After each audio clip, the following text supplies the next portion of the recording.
Hello and welcome to this episode of Superhero Ethics.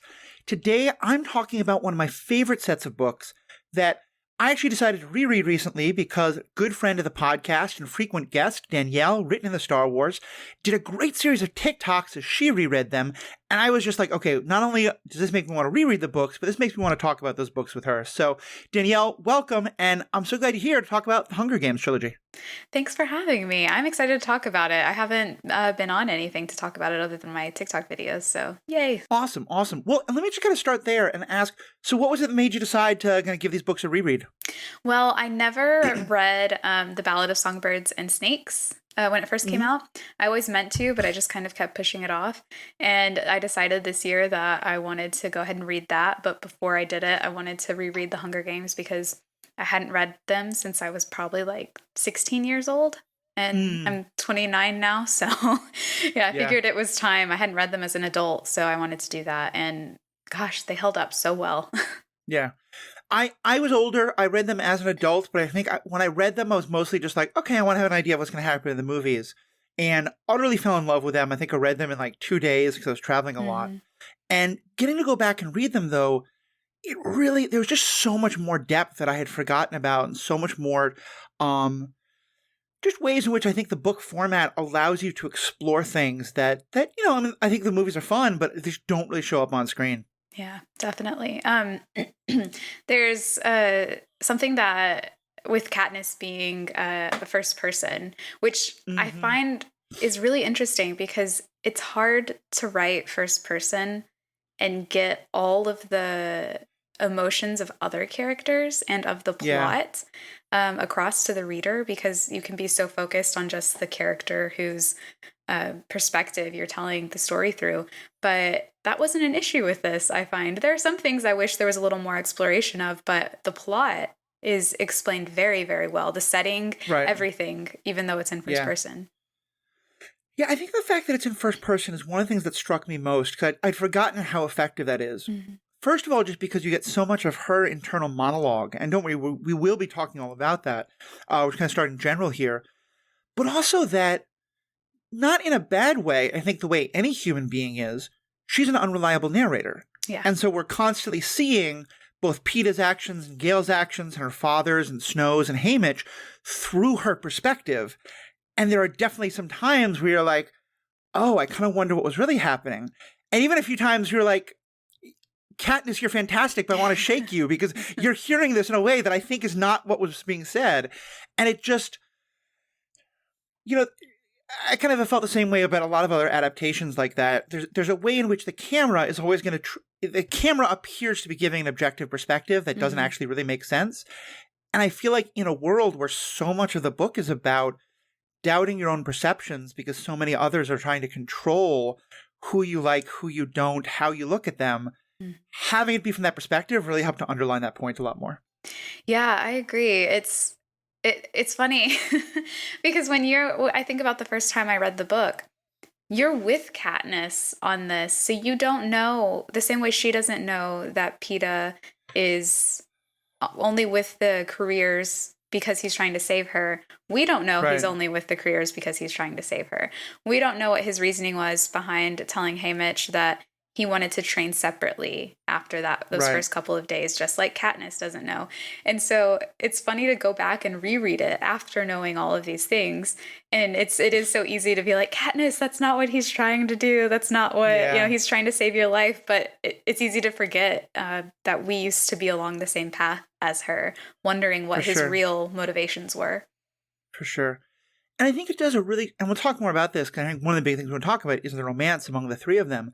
But one thing that I really love is how much it shows that her paranoia, her sort of having to look for the worst in people can be frustrating, but also is so incredibly earned. Like there's never a moment where I don't think, like sometimes you'll read something like that and you're like, come on, this, like, it should be obvious. I always believe, because Suzanne Collins, the author, does such a good job of putting you inside her head and her world enough that you understand why she has to treat everyone like that. Because, it's that idea of like, if you're trying to tell yourself not to worry too much, but a couple of the times when you didn't worry, it actually turned out to be really, really bad. Mm-hmm. Like, now that's a good reason to keep worrying so much. Yeah, she had to be the protector of her sister and her mother at a very young age. And if she didn't worry, they didn't get fed. They didn't have food, they didn't have semi-full stomachs. They didn't have a place to live. They didn't have any of the things that they needed to survive if she didn't worry. And so when that happens at such a young age, it's natural for that to continue on throughout your life, where she gets to the point where she doesn't trust that Peeta is being genuine because she has to be suspicious of everything. And it takes her a while to come out of that, I think. No, I think it's a great point. I want to start diving into some of these specific topics, but just one more thing I'm curious your thoughts on, especially because I know you do a lot of writing analysis. One thing that throws me every time I start the books, because I always forget, is that they're written in present tense, which is not something we as readers are used to, because most novels are written in past tense, as though someone is narrating it to you. What are your thoughts on kind of how, either why that was done or how it affects how it reads to us? Well, I think it's a couple of things. I think when you're writing in first person, it's much easier to write in present tense as well. So instead of saying, I didn't know what to do, you say, I don't know what to do. And that it feels more natural because it's more of like almost a stream of consciousness. It puts you in the character's head as a writer and a reader, and it's as if you're experiencing all of these things along with the character. Instead of reading about something that happened to them, you're reading about something that is happening to them.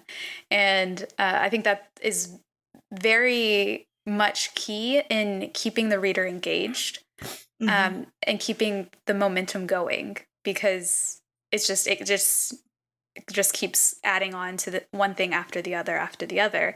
And I watched someone's TikTok. I can't remember who it was. They were talking about why The Hunger Games works so well structurally. And it follows the rule of threes, which is in writing, you have certain build-ups to events. And that usually happens in like 3 acts, which is what plays do. And that happens naturally in novels as well, or it's supposed to happen naturally in novels. But you can manipulate it a little bit. And Suzanne Collins uses threes. She has 3 books, obviously, in the trilogy. And then in each of those books, there are 3 parts. Right. So it's separated into 3 parts. Within those 3 parts, there are 9 chapters. Sometimes there's one less or one more, but there are 9 chapters within those 3 parts. That's, a variable of 3. And then within those chapters, most of them end on a cliffhanger. And so those chapters follow the story a story arc. They end on right at the precipice of the story of that chapter, and then the next chapter takes care of it, builds up, ends. Next chapter takes care of it, builds up, ends. And so it's like it's that thing that makes you want to keep reading, and that's why it's so easy to read them so quickly, because you just keep going one after the other. The momentum never ends.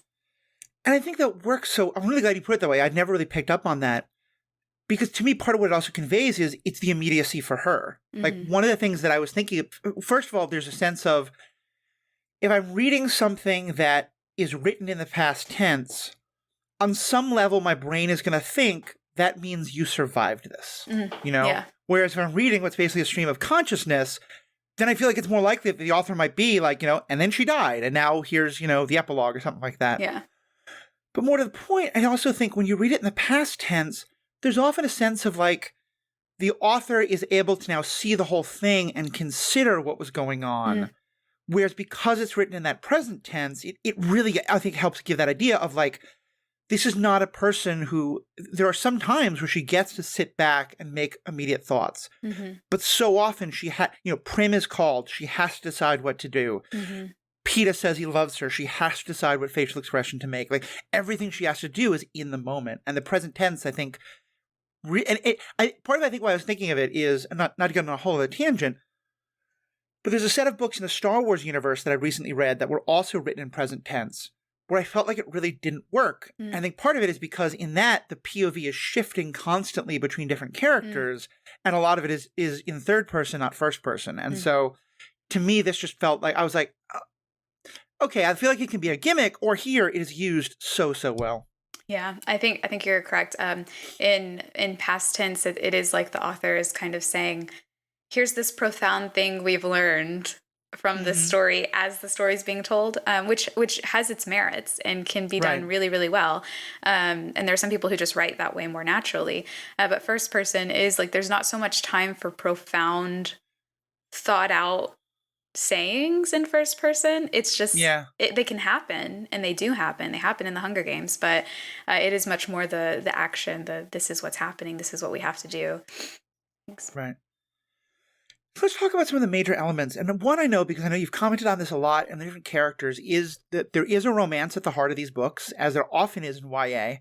And it's a love triangle, as there frequently is. But this one was really kind of, it felt like flipping the narrative on a lot of the Twilight, I think, is the easiest example that comes to mind. I know Collins has mentioned that as something she's trying to go in a different direction from, but I think it's kind of a long history of that. And so if we're to start by kind of getting a sense for you of what's kind of your thought on love triangles in general in YA romances or romances in general, and then how you feel about how this one was handled? Well, I find that what we call love triangles shouldn't be called love triangles because for various reasons. If you think about the shape of a triangle, ultimately it should be everyone is connected to each other. So there should be feelings between everyone for everyone. And there are some books that I've seen that do that and that aren't afraid, that enter into those types of feelings. But obviously early 2000s, 2010s, we're not going to get that really. Gale and Peeta developing feelings for each other was just not going to happen. It's a love V. Is that a better term? Yeah, I think that is a better term because it's one person having complicated feelings for two different people. And so that's my first issue with it. My second is that usually, sometimes this isn't the case, but usually when there is a love triangle or love V, you can tell who the author has a preference for and who is inevitably the winner. There's never really a surprise. I don't think that Peeta being the one who ends up with Katniss in the end and not Gale is a surprise. I think that there are, maybe as you're reading it, but if you go back and reread it, it's all there. It's all there in the subtext that if she has to be with someone, it's going to be Peeta. It's not going to be Gale. And so in that case, I'm always just kind of I'm not bored in this case because it's the Hunger Games. I love the Hunger Games. None of it could ever bore me. But there are some where it's just if you're going to have those complicated feelings between two characters by another character, and you want there to be suspense and you want there to be tension, then it needs to be unbiased. There needs to be a reason for both of them to be possible suitors and not, something that just completely takes one of them out of it. A book that is very clearly about vampires is not going to have your main character run off with a werewolf. That's just not how that's going to work. I think that's a really good point. And I think that, to me, I think one of the things that I really found appealing about it, and I remember people commenting at the time, is that, and again, Twilight's the easy one to bash, and I don't want to do that. We actually did a great episode on Twilight a couple of months ago on here. But I think in a lot of them, often the female character is the one with the least agency. There's a kind of I'm sitting here sighing, wondering which one to pick. I think the thing that I liked the most about how this one played out is that, and I think it shows Katniss' journey so well, is that for most of the books, at least as I read it, and tell me if you see it wrong, she isn't thinking in terms of who do I really want. She's thinking in terms of who will either bring the most benefit into my life right now, or who will do me the most harm if I'm not that they will do the most harm, but it's okay, I have to be with Peeta because of all of this, or no, the only way I can survive is if I'm with Gale. There's a real sense of, and I don't mean this in a bad way, that she's playing them off against each other, because I think that it's the survival mentality that they're all in. Although I think Gale a little more than Peeta, and that's something I'll talk about later, but she is the one who has absolutely all the agency among the three of them throughout the entire thing. And I think that was just, for me, incredibly refreshing and felt like a real change from that, as you said, very standard trope that I think a lot of people, myself included, had kind of gotten tired of. Yeah, I think I would argue that that Mm, is the way Gail and Peta see her, but that's not how Katniss sees herself in the situation.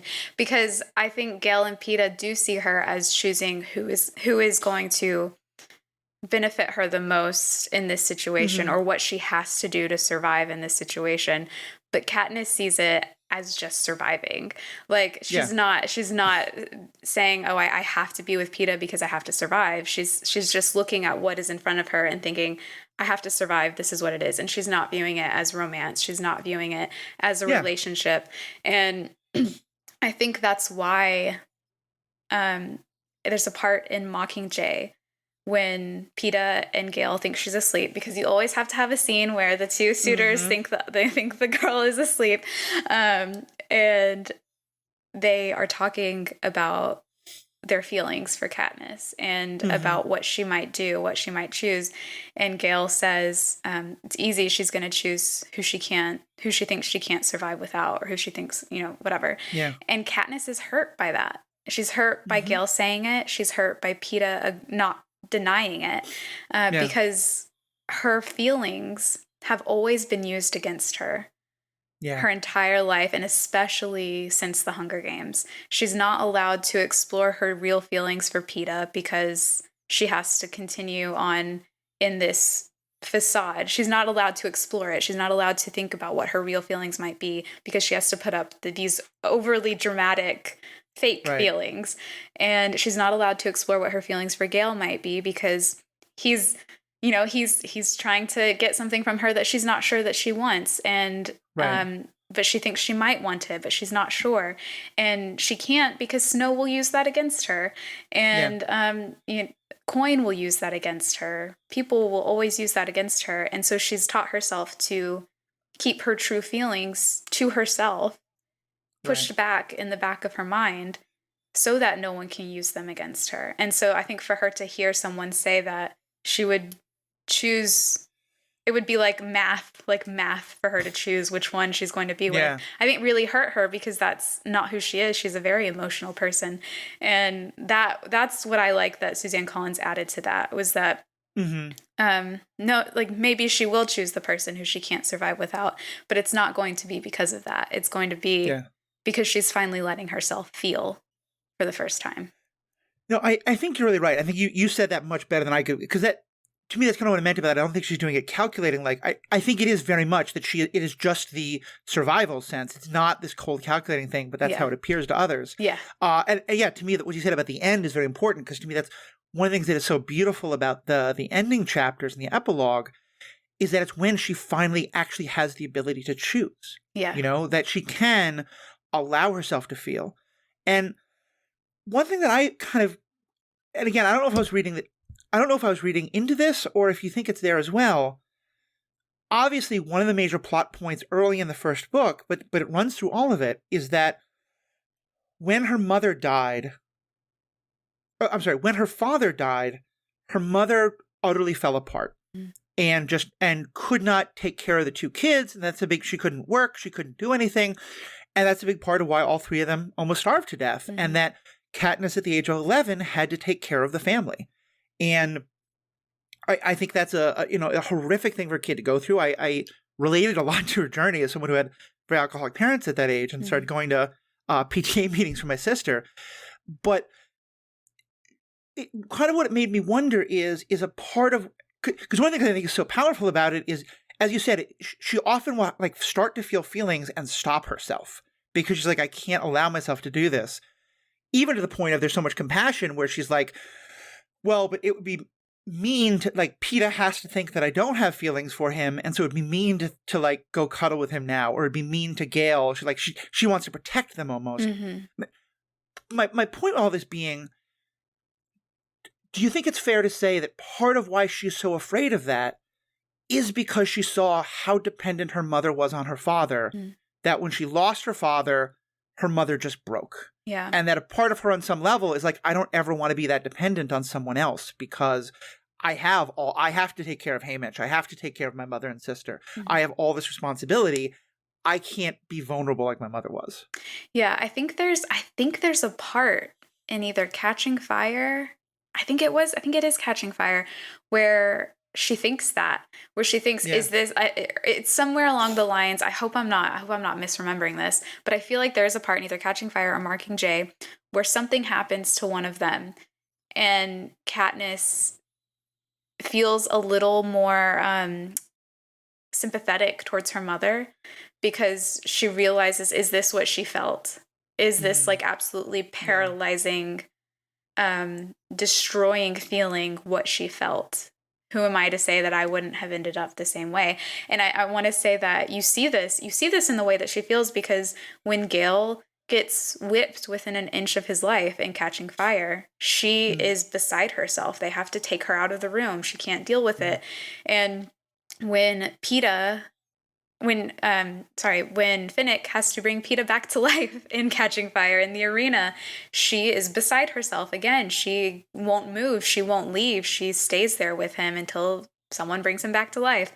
And then at the end of Catching Fire, I believe, and the beginning of Mockingjay, the whole thing with Peeta, she's ready to go kill Peeta, because she doesn't want him to be tortured when she thinks that he's still there, when she doesn't realize that he's been kidnapped by the Capitol.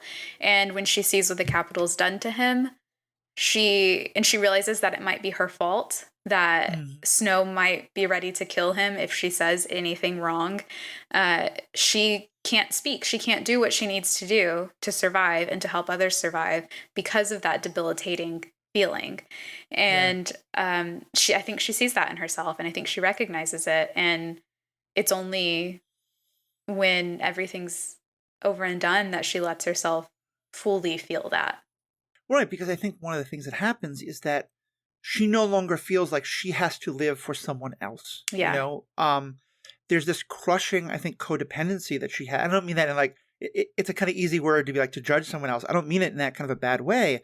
But she has to live for her sister. She has to live for her mother. She has to live for Haymitch, for Gale, for his siblings and all that. And I think part of what happens at that end there is that she's able to be free of that. And part of it's tragic because, her mother has now gotten better enough that she can take care of herself, but also her sister is dead. Yeah. But also that now that all this, to me, one of the most heartbreaking things throughout it all is the part of why she doesn't ever want to be with someone is because she fears getting pregnant and having kids, because then those kids would be subject to the Hunger Games and all that as well. Yeah. Do you know what I think is really interesting? You saying that like she's had to live for someone else up until the very end. I think we see that like get chipped away a little bit, and part of that has to do with her being in the Hunger Games, because before she was in the Hunger Games, she had to live for Prim.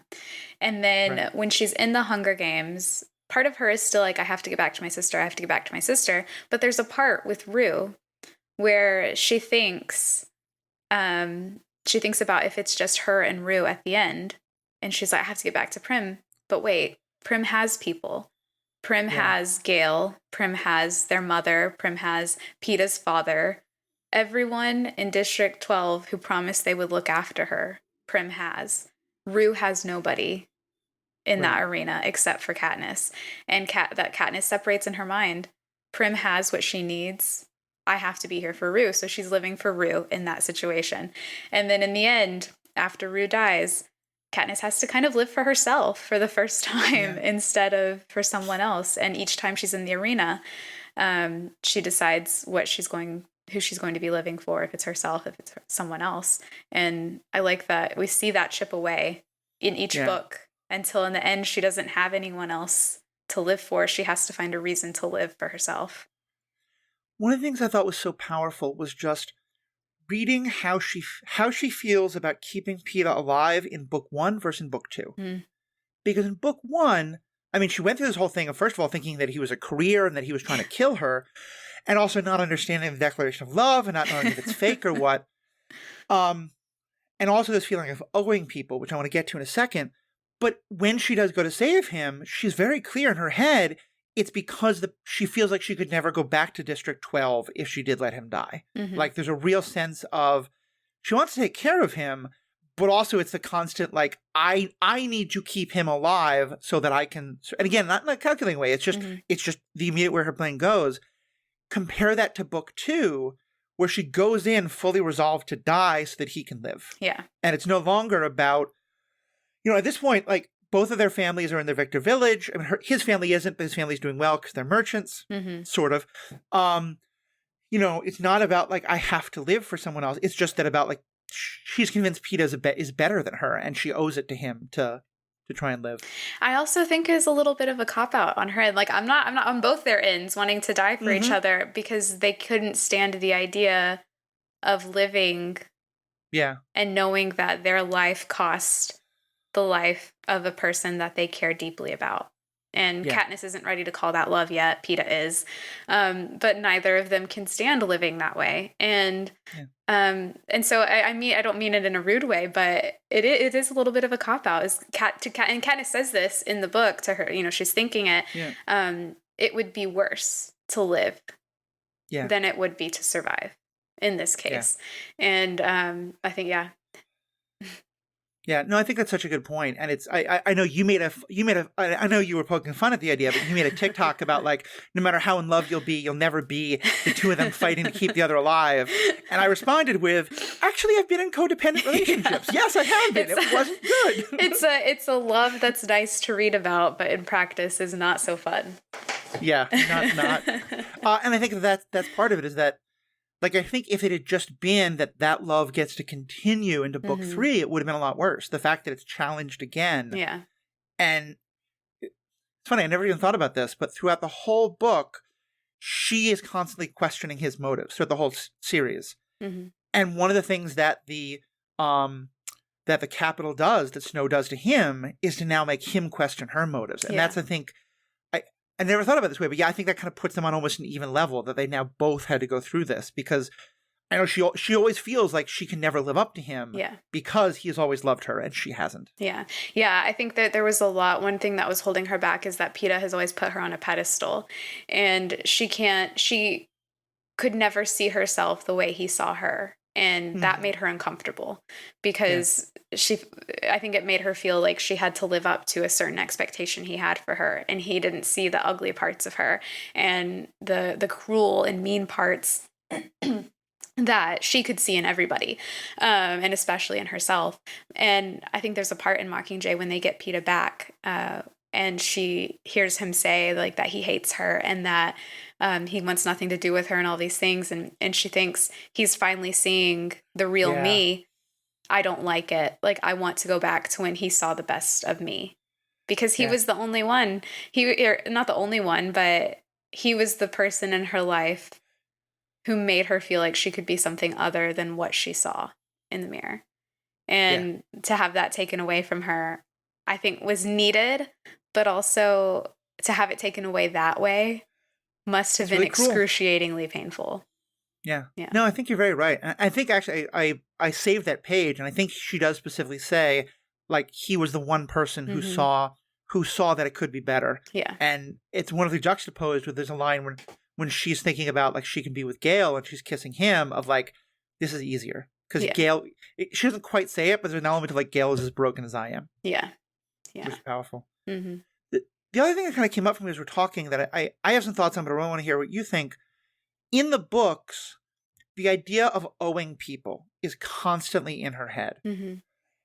And she's always very worried about it. Like, she hates the idea of accepting help because then she'll owe somebody. She hates the idea of, when Finnick saves her life, when Finnick saves Peeta's life, she's so happy that he's saved, but she also is like, I'm so upset about this because now I owe Finnick something. And that's true for people in the Hob, back home, throughout her life. Where do you think that comes from? And why is it so focused on that she is always worried about the debts, not monetarily, but, like, emotionally, and all that she owes people? Well, she tells Peeta in the first book that if he was from the seam, he'd understand, but he's not. And I think that was a connection with Gale she had, was that they never wanted to owe each other. They never wanted to owe anyone else because, I don't know, I guess maybe there's a sense of pride in being able to take care of what's yours and being able to take care of yourself. And if you can't, then that's and someone takes care of that for you. They take care of what's yours. They take care of your life. How do you repay that? How do you repay them for taking care of something you couldn't? And you want that to be even, I think, because of that pride and because of I guess the probably shame that comes with not being able to do that. And when you don't have to do that, when you don't have to worry about whether your family's going to eat or not, then you don't really know what that's like, because you've never had to ask for that help, or you've never had to accept it. And I think that that's just something that Katniss has had to deal with her whole life, and she adds it to every aspect of her life after that. Yeah, I love that. I don't really put it in those terms. I was thinking in a slightly different angle, and I think there's kind of maybe some truth to both. That, like you said, Peeta doesn't get it, and one of the common themes is that Peeta is, at least by District 12 standards, and especially in her perspective, a little more comfortable. Part of what I got the sense was also that, like, both her and Gale have grown up in a world where the idea that you could ever have enough to generously give to someone else is just not really conceived of easily. Mm-hmm. And so there's a sense of, like, that most of life has to be somewhat transactional, you know? And, like, and yeah, but I think it's just one more part of the books that I love is the way that gets talked about with her. Yeah. And I think those, what you and I said, fit together. In that, like, someone can't give you something out of the goodness of their hearts because it's going to cost them. And so, like, how do you pay back what it costs them? And that's a lot harder when it's not in monetary terms. Yeah, I think it's really true. So let's talk about the two suitors, because I know you have some pretty strong opinions, and I think we're mostly in agreement, but I may defend one a little bit. Give me your case against Gale. Well, not about why he wasn't going to get chosen. I think that was always clear. But from your TikToks, I get the sense you are not a Gale stan. I want to hear why. Well, I want to be clear. I am not a Gale stan when it comes to the way he treats Katniss. I understand absolutely why he thinks the way he does when it comes to rebellion, and when it comes to war, and when it comes to his vindictiveness against the Capitol, because they have done absolutely horrible things. And I speak from experience. When someone has done absolutely, or an entity has done absolutely horrible things to you and yours, it is natural to feel like, if I could flip a switch and end them, I think I would, because maybe that would solve some of my problems. And so I get that feeling. And I think it's natural, especially in a 18, 19-year-old boy, to feel that way. And so I don't begrudge him those feelings. I don't at all. I completely understand them. What I do begrudge him is, and I think this comes from my experience growing up as a girl, is that he was not satisfied with his relationship with Katniss as it was. And I know how that feels on the receiving end, like, to be Katniss and to have your best friend in the world, the one person you trust, suddenly change their mind. And then what you're giving them isn't enough. And you don't know how to make it enough and still be comfortable yourself, and still keep them. You want to keep them the way that they are. You want to keep your relationship the way that it is. And you are willing to do anything, even if it makes you uncomfortable, even if it makes you question things. And the other person isn't willing to do that as well on their end, in the reverse. And I think that is a really, really, like, not cool way for Gale to act towards his best friend. And I feel this most when there are certain scenes where, specifically in Mockingjay and Catching Fire, where he gets all pouty and tells Katniss, "Oh, you only feel this way about me whenever I'm hurt, because you want to make it better." And I'm like, we're in the middle of a war. Katniss has been through unimaginable horrors, and your biggest concern right now is whether or not she wants to kiss you for real. And that I have an issue with, because it's not fair to her. And I think that is where, like, Peeta and Gale are unfairly matched.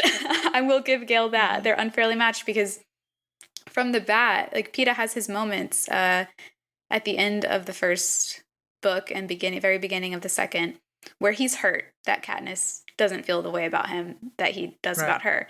And he's hurt that she played along into this game that he didn't realize was a game. And and he takes a while to come around, but he does. And he tells her, he takes it all on himself. He doesn't blame her. He tells her that he's sorry for the way that he acted and that she is under no obligation to feel that way about him or to continue the game. And he does want to be friends with her. And I think that went a long way for Katniss because he started on the opposite end of Gale. Yeah. But then was willing to give that up, to sacrifice that just to be her friend. But Gale wasn't willing to sacrifice his feelings just to be her friend.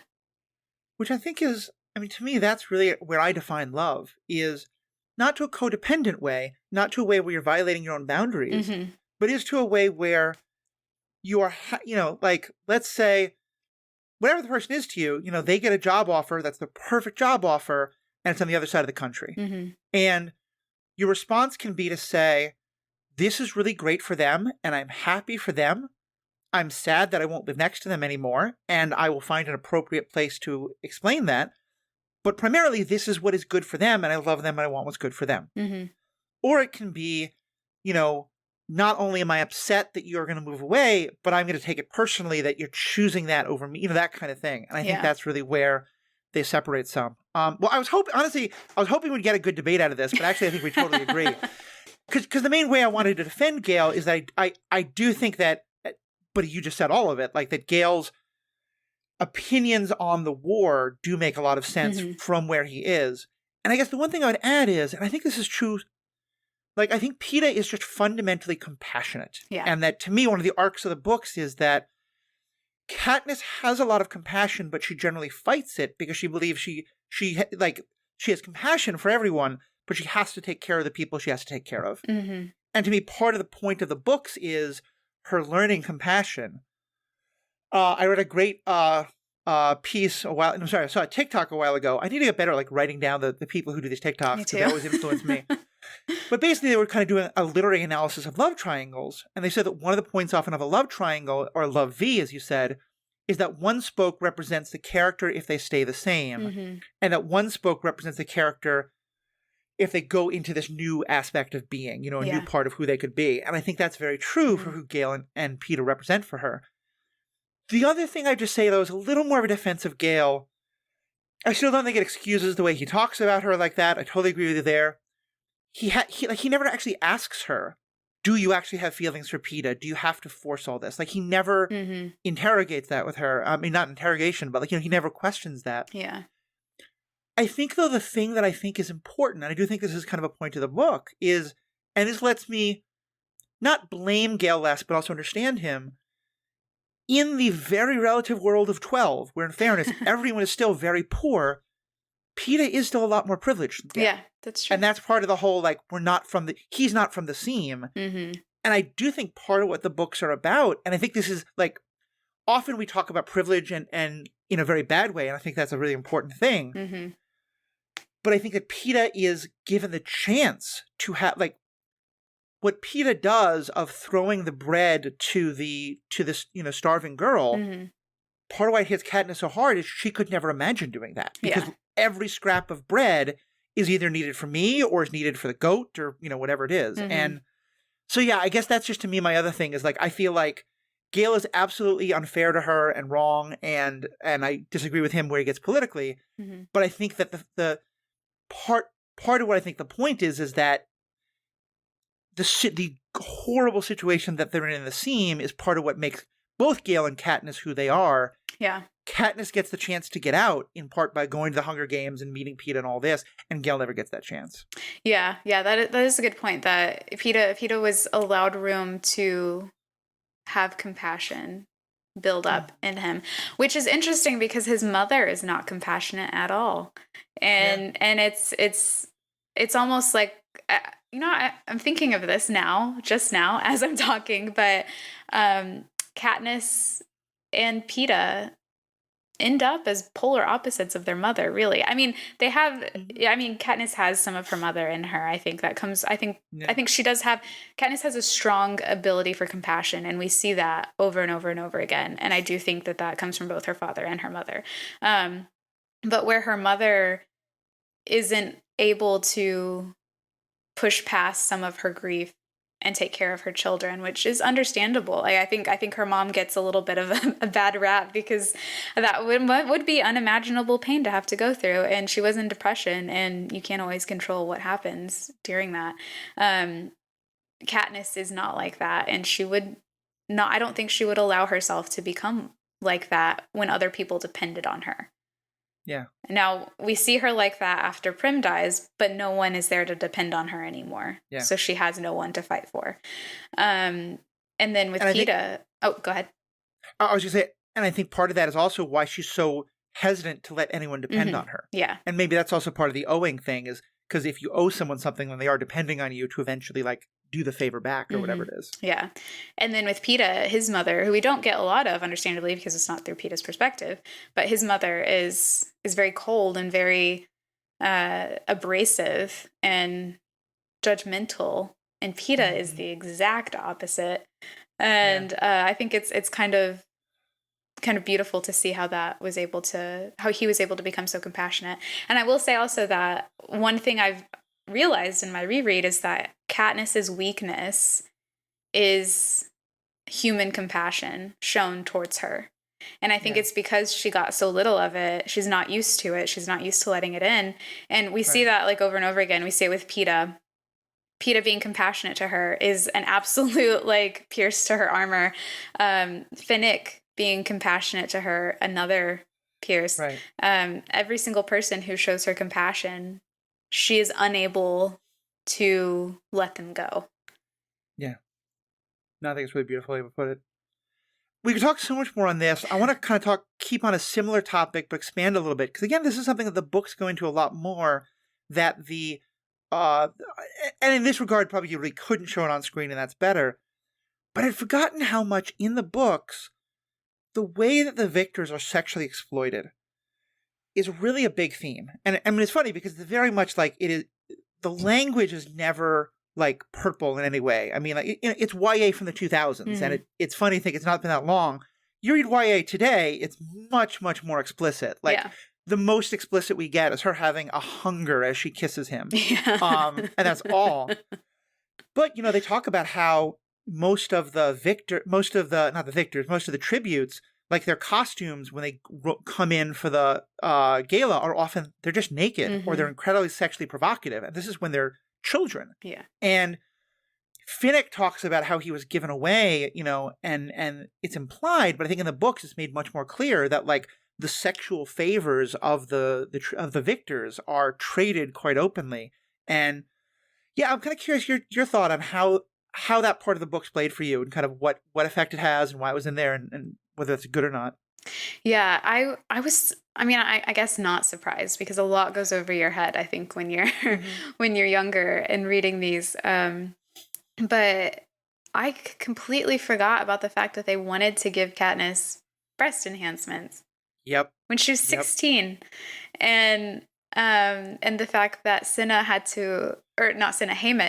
Haymitch stood outside her door and threatened to kill anyone who came near her with that. And like that makes me emotional thinking about, actually. And I'm glad they didn't put the breast enhancement thing in the movie. But I also wish we'd gotten that side of Haymitch in the movie. Yeah. Because it's so clear in the book that he truly viewed Katniss and Peeta as his responsibility.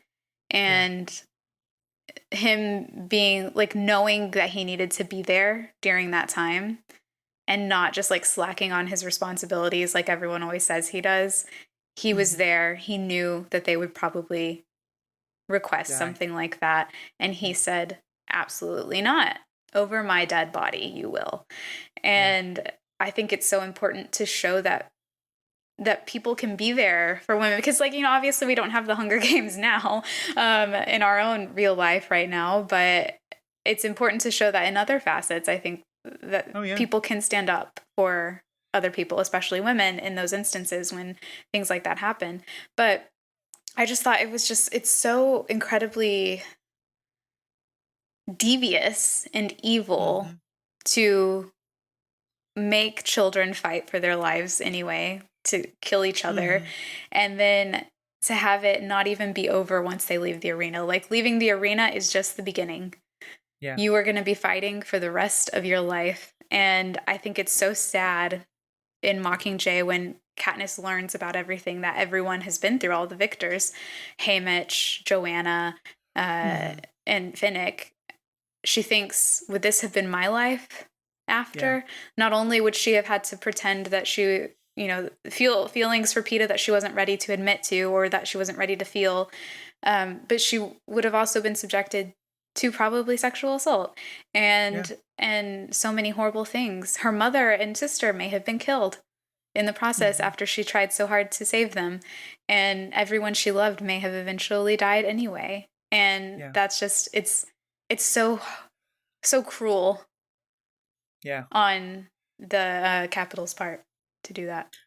And I think it's such a powerful point that Collins is making here, because I know that she's spoken openly about this, that part of what she was trying to get at with these books is the culture of glorification of violence and the way violence is shown, and the way people tear each other down for the amusement of other people. And I don't know if she talked about this specifically, but I think one of the points that it really makes in the books is how there is in our culture, I'm being very careful with my language here because I don't want to say that this is always bad, but that there is in our culture a lot of linkages between violence and sexuality in ways that are not focused on consent and are not focused on like people choosing to enjoy those in consensual ways, but much more about the sexualization of violence and the making, and vice versa, and all this kind of thing. And like, to me, like one of the things I thought about that when they're like, oh yeah, we need to give her breast implants now that she's this victor, was how, and it's gotten a lot better, I know, and now the women often have a lot more control of it, but women wrestlers were incredibly sexualized, or if you think about like the lingerie football league or things like this, like there's just all this pressure on, oh hey, or even just like the fights over what volleyball teams get to wear at the Olympics, and if they get to wear leggings or those tiny little shorts or whatever, like there's such an attitude of, in order to be, athletic and powerful or violent or just, strong, you also have to be sexualized. And the books just, because again, it's so blink and you miss it because it is very tame. And they kind of make a big deal about Katniss being really a prude in some fun ways, that in ways that, she has to look away when, and Finnick talks about how fun it is to try to get under her skin.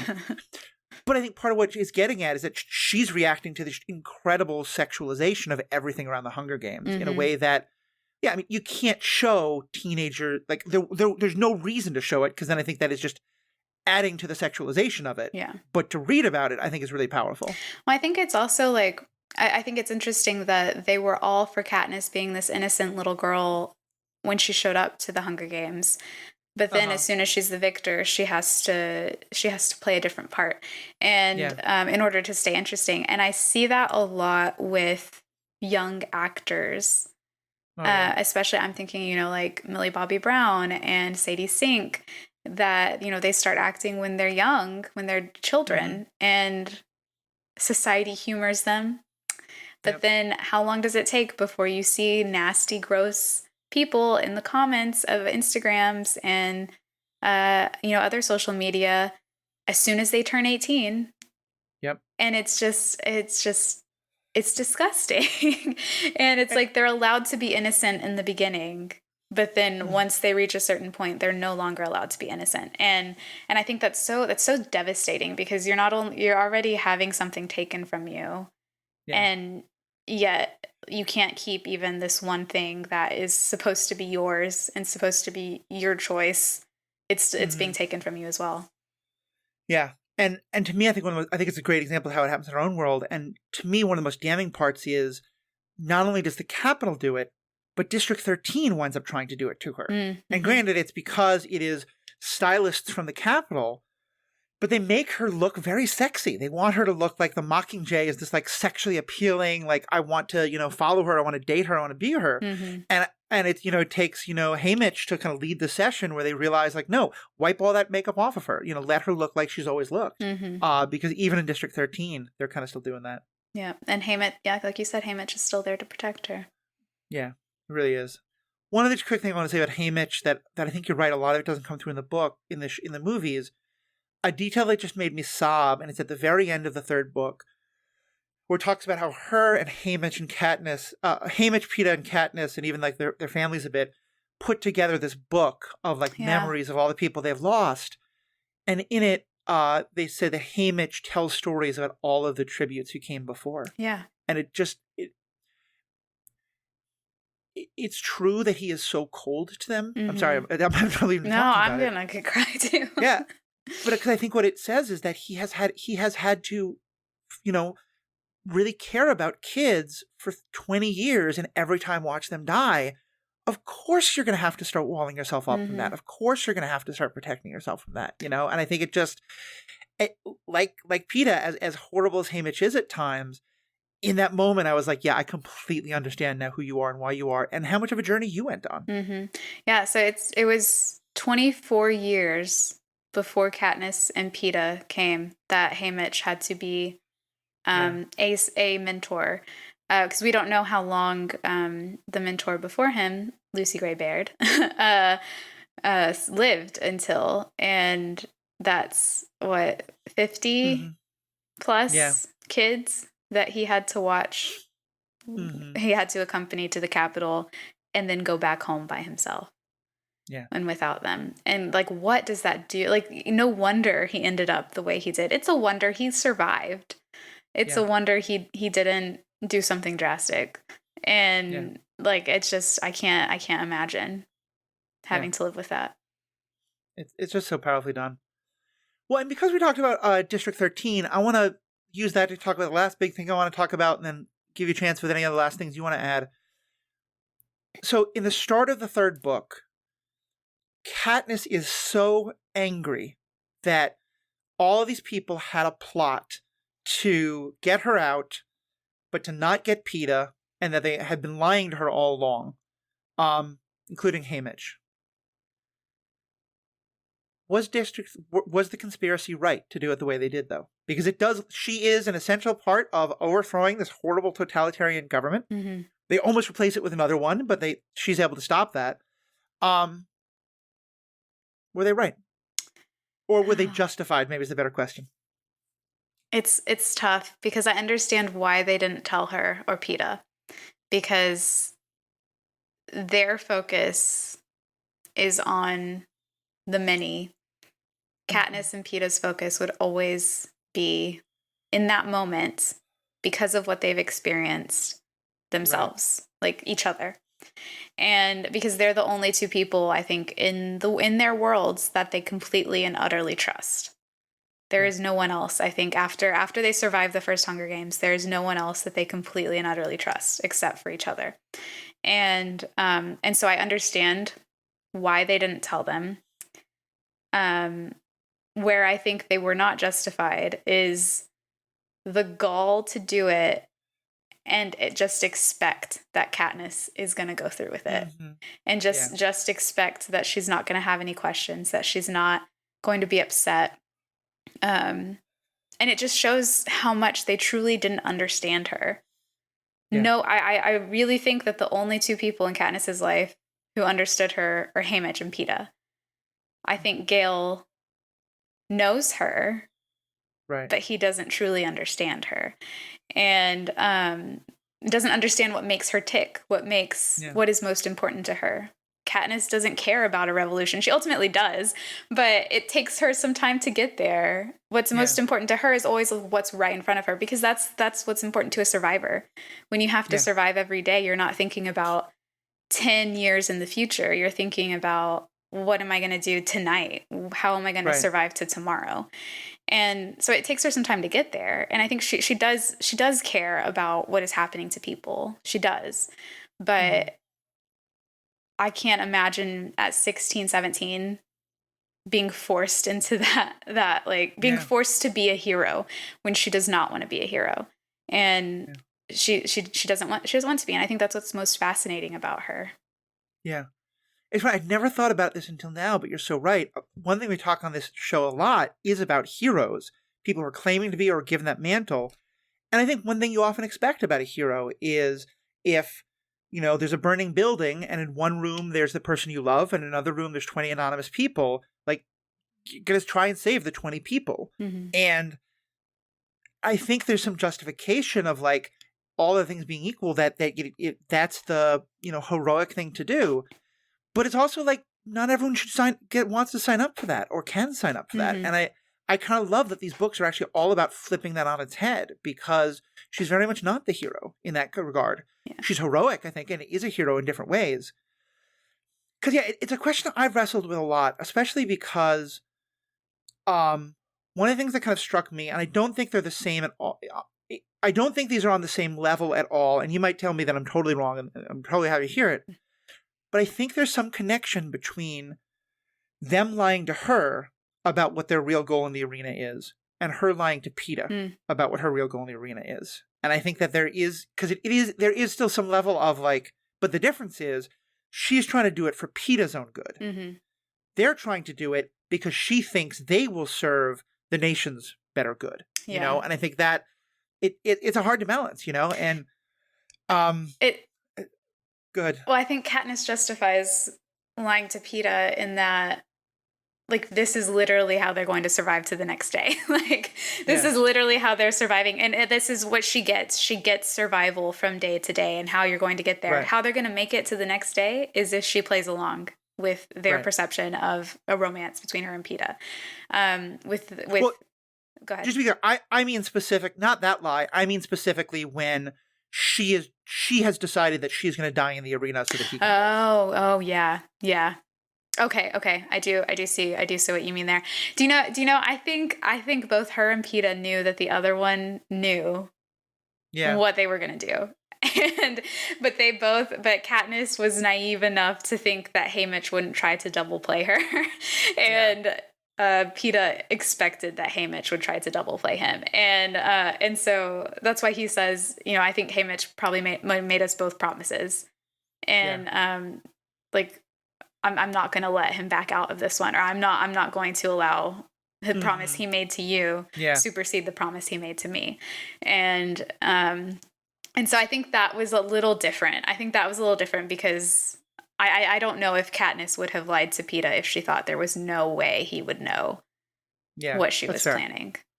I think that's definitely fair. And I mean, everything about them, in some ways, it feels like it is a slow motion version of the scene between Clint and Natasha in Avengers Endgame, when they're both kind of fighting to be who's going to be the one who's going to jump over and die. Yeah. And to make one other comparison like that, I'm wondering if you also had this feeling reading it through now. As I was reading, and again, thinking about like the Republic and not the Republic, but like the rebellion and like what is it doing and is it right or is it wrong? I was really thinking, like, to me, Plutarch and Gale and Luthen from Andor were kind of, they all kind of remind me of the same, of the like, they're doing things that I find morally reprehensible. They're also winning and they're overthrowing tyranny, and I want to sit in judgment of them. I also know that like there is a greater good to what they're doing, and is justified. I think both properties are great because it's not cut and dry. Yeah. Like, Prim dies, and that's horrible and terrible, and the Capitol falls. And like, I think that last bombing so can't be justified anyway. But just it just, to me, with both of them, it just really leaves me wondering. Like, I can't say for sure. Well, what I think is interesting is that Gale doesn't know that the last bombings are planned. Yeah. He was part of the team that came up with that type of strategy. But I truly don't think he knew, based on his conversation he has with Katniss at the very end, that was part of the plan. Yeah. For then. And he definitely didn't know Prim was going to be there, even if he did know the rest of it, which doesn't make it any better if he did know it but didn't know Prim was going to be there. But I truly don't think he knew about any of that. I don't know if Plutarch knew. I don't know if that was just a President Coin thing. And I would say he probably had a good idea, but maybe was just enough in the dark for like plausible deniability. But I think it's interesting, like when you hear Snow, and Snow is such a manipulator that you can't really believe much of what comes out of his mouth, but he didn't lie to Katniss in that instance when he says he was ready to surrender. Yeah. There was, and then when you look back at it, there was nothing else he could have done. The rebel forces were winning. And so but what they needed was for the public to hate Snow as much as the rebellion did. And the way to do that was to make it look like he killed a bunch of children. And I think that is reprehensible. And I think that once Katniss sees that is when she is like, you are absolutely no better than the capital that we were trying to get rid of. And I will not allow you to take everything I've been through for you. Everything I lost, my sister, her friends, everything, and just turn this into Capital 2.0. And I think that was the most powerful thing, is that's when Katniss steps up and becomes the hero, the like anti-hero or whatever you want to call it. That's when she becomes the person that does what needs to be done, but no one else will do it. And I think that's a beautiful moment for me when she shoots Coin instead of Snow, because that's her saying, this is me, this is the Mockingjay you asked for. I will do what no one else is going to do, and I don't care what the consequences are. And that is just Katniss's character all summed up in that scene. It's really beautiful. It really is. And I think reading that last book, I think one of the things that really comes through that it's hard to see is that, it's her compassion expanding, because part of what happens is she learns compassion for people in the capital. She'd already had it somewhat with Darius the Peacekeeper, and then, when he becomes an Avox. But then, I think she always feels kind of weird about Plutarch, but like Cressida and the camera people, she really starts to feel about them. The scene with Tigris, this person who was a part of the games and was, part of this machinery of death, but then got easily tossed aside because she made a fashion choice that then went out of favor. To me, it's all part of that when Snow wants to then say, okay, so now we're going to do this to the capital's children. You're right. I think it's the bombing, and then it's that because those are the two moments where she's like, what Snow wants to do is to teach all of the districts to not see the capital as fellow human beings, but to see them as the enemy. Yeah, or what Coin wanted. Yeah, Coin. Yeah, that's what. Yeah. It's intense, and I love that about Katniss, because I love that she is able to see, and it's understandable how people aren't able to see this. Like, I understand why Gale has no love for anybody from the capital. I get it. Yeah, but Katniss has experienced their compassion. And like I say, that is her weakness, is human compassion shown to her. And once she feels it, once she sees it, she's not able to ignore it. And she then has to justify it in her head. How are they able to treat me with such kindness and yet celebrate the Hunger Games as if they're not what they are?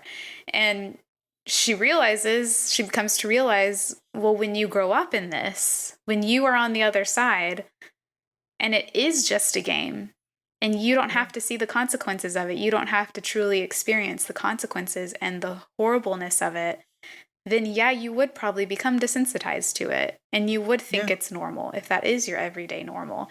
And so she doesn't excuse them, but she begins to understand them on a very human level. And not everyone is able to do that, and that's understandable. But the fact that Katniss is, I think, is just part of what makes her such a great and heartbreaking character. Yeah.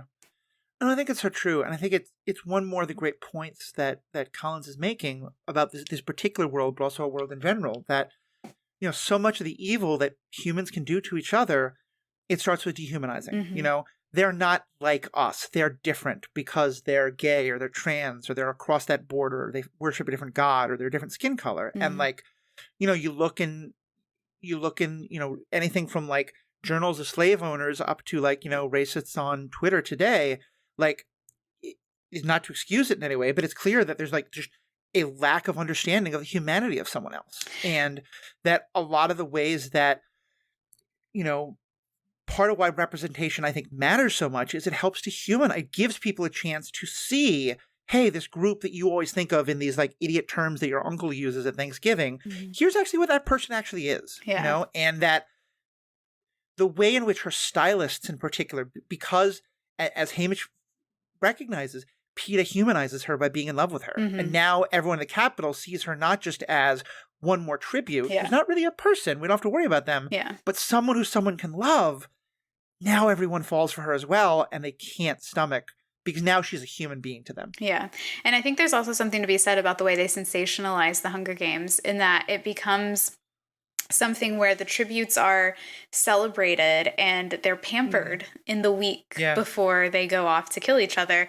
And I can imagine the Capitol citizens, and I think they do, viewing the tributes as, oh, this is such a wonderful opportunity for them. Like, oh, they get to, they live in such, squalor and horribleness their entire lives, but then they get to come to the Capitol and experience all of this great stuff for a week. And if they die, at least they got to experience this. And then if they win, they get to live the rest of their lives in a nice fancy house in their district, and they get enough money that they could ever need, and they get to go to the Capitol every year and experience that wealth again. And so I could see how, like, it is a very manipulative tactic to get the Capitol citizens to think that this is actually a good thing for those tributes. Which is why, two things I'll say to that. One, as you said all that, one of the first things that I heard was, oh no, slaves benefited. They learned skills. Yeah. Which is the thing that they're trying to teach in Florida, the exact same reasoning. But also, it makes me really excited to, at a later point, talk to you about Of Songs and of Snakes and Songbirds. Because that book, for those who don't know, it's a prequel. It's set during the 10th Hunger Games, a long time ago, with an early in Snow's career. And you really get a sense of the Hunger Games aren't the spectacle that they grew up to be, and you see a lot of how the Hunger Games became them. And well, this has been awesome, Danielle. We're going to have a Patreon section where we talk about something different, but is there any of the last things you want to say about what we've been talking about in the Hunger Games books? And I'm definitely going to recommend people go check out your TikTok. You have so many other great thoughts, but any other kind of questions you want to raise or points you want to make? Well, I have a theory I came up with in my last reread where Buttercup, Prim's cat, is actually a metaphor for Katniss's character growth throughout the series because, and I will give this very quickly, she appears in the first chapter of each book. Buttercup is the only person besides Katniss who shows up in the first chapter, or person, she's not a person, she's a cat. Only other character besides Katniss that shows up in the first chapter of each book. And the way that Buttercup changes in how she acts around Katniss is symbolic of the way Katniss is changing the way she interacts with the people around her. Yeah. And I highly encourage anyone who is thinking of rereading the books to pay attention to that because I was blown away and I made a video about it. And I genuinely would love to talk with Suzanne Collins about that and ask if she intended that because it feels like it. I never thought of it till I saw your video, and then I went back and reread some of those early chapters, and one of the things I realized is something else they share. Like, Buttercup is just a miserable, hissing at everybody, mean to everybody, except Prim, who he loves and takes care of. Katniss shuts everybody out, and justifiably is mean to her mother, and the only person she shows softness towards is Prim. Yep. And then in book 2, they both kind of come back to try and find Prim. And then in book 3, they eventually bond over both missing Prim. Having to grieve. Yeah, no, you're right. I think there really is a way. I mean, they're just so brilliantly written. Yeah. And I'm really like, I want to do like a full English class on these. There's just so much we could talk about. So, well, Danielle, thank you so much for being a part of this. For people who do want to find out more about these TikToks you keep talking about and other creations you do, where can they find you? I'm on TikTok at Written in the Star Wars. I'm also on Twitter at DannyS394 and Instagram at Written in the SW. Yeah. All those things definitely worth a follow, especially TikTok. I've learned so much about Star Wars and other things like that. And just, right now you're doing a lot of book content, which I really appreciate other creators who are doing what I'm doing of trying to avoid the struck content. And I really love what you've been doing there. I found a lot of good books that I want to read. So yeah, definitely check out all the stuff Danielle does. And of course, let us know what you think. What do you check out all the stuff the Ethical Panda is doing. You can find this podcast and my other podcast, Star Wars Universe Podcast. We are finding lots of things to talk about that aren't the movies and TV shows. We've talked about books. We have an episode about lightsabers. We're doing an episode about cosplay. There's a lot of great content to talk about there. But of course, and you can find all that on the website, theethicalpanda.com. But most importantly, on that website, you can find all the ways to contact us. Facebook, email, Twitter. TikTok, whatever you want to do. If you can send a carrier pigeon, well, no, not giving you my address, so don't do that. But also not good to animals. But yeah, whatever you want to do, send us your feedback. We had a backlog. We're slowly working through it now, but, send us your comments. Love to read them on air, or just, internalize them and talk to you about it directly over email. Love talking to you as fans. So we're going to go into the Patreon in just a second. We have changed things a bit, so you're going to hear the end music, and then we'll be the Patreon. We're going to talk about Glup Shittos. And for everyone else, though, thank you so much for being a part of this. We have spoken.